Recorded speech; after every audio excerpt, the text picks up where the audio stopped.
ألا لله الدين الخالص.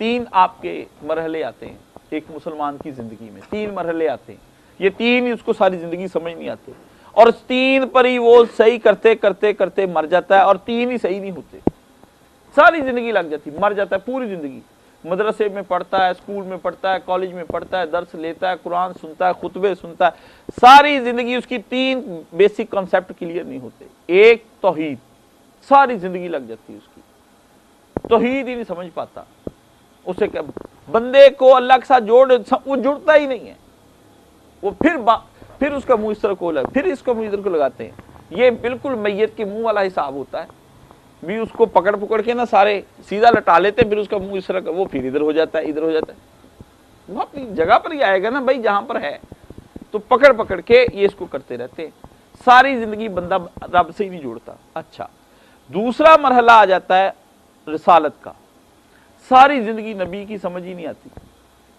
ساری زندگی نہیں سمجھ، نبی پاک نے یہ کیوں کیا، حضور کا یہ کیوں تھا، یہ کیوں، وہ کیوں، پتہ ہی نہیں چلتا نبوت کیا چیز ہے، انتہائی پریشانی کا عالم ہے. تو اس پہ بھی انشاءاللہ العزیز نبوت پہ لیکچر کرنے ہیں. اللہ تعالیٰ سے دعا کرتا ہوں کہ یا اللہ ایسے لیکچر دلا، حق زبان سے حق بات کہلا اور حق بات کو پھیلا. میری پوری کوشش ہوگی اس پہ پورا زور لگا دوں، کیونکہ نبوت کا مرحلہ بہت مشکل مرحلہ ہے، اور یہ مرحلہ ہے جس سے پورا یورپ جو ہے منہ موڑے بیٹھا ہے، پورا یورپ رسول اللہ پہ تنقید، سوال جواب، تضحیک، استہزاء، کارٹون، یہ وہ دس اینڈ دیٹ، یہ سارا ہی اس کے اندر آئے گا کہ ہم کیوں پیغمبر صلی اللہ علیہ وسلم کو کیا مانتے ہیں. آج بھی میں نے ایک جگہ ڈسکس کیا ہے، تو مجھے وہ کہنے لگے آپ نے اس پہ کچھ لکھا، میں نے کہا میں لکھا نہیں ہے، لیکن مجھے لفظ رسول جو ہے نا، یہ ایک پورا جہان بند ہے اس کے اندر، پورا جہان. تو جب تک اس کو ڈسکس نہ کیا گیا، یورپ کے ساتھ بیٹھ کے دو حرفی بات نہ کی گئی، اتنی دیر تک یہ باقی کام سیدھا نہیں ہونا. تو یہ رسول کو سمجھانا پڑے گا. اور پھر تیسرا مرحلہ اس کے اندر آ جاتا ہے ہمارا آخرت کا. لیکن ان میں سے پہلے توحید کی ہی کئی منزلیں ہیں جو طے نہیں ہوتی.